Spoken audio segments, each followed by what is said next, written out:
How to cancel a Shopify subscription.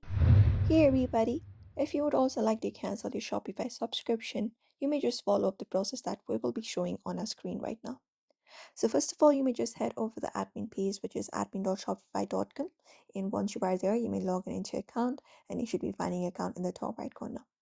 Now, what you need to do in order to deactivate your Shopify subscription is you need to head over to settings. For that, you can look out for the menu at the top right corner within your interface of Shopify, or within the application also look for Shopify settings.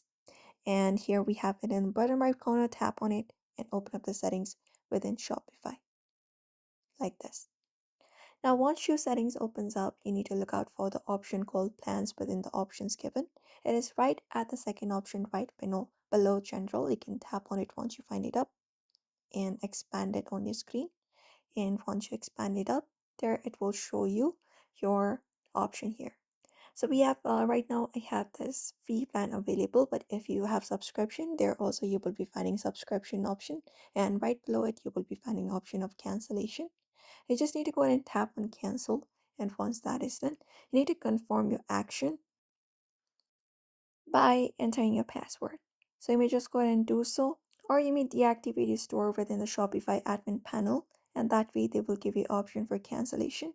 You will be prompted to choose a reason for cancellation and confirm your action, and that way also you can cancel your Shopify subscription. And that's it. So therefore, you may also follow up the same process if you would like to cancel a Shopify subscription. So I hope this video was helpful. Give it a thumbs up and subscribe for more tips and tutorials.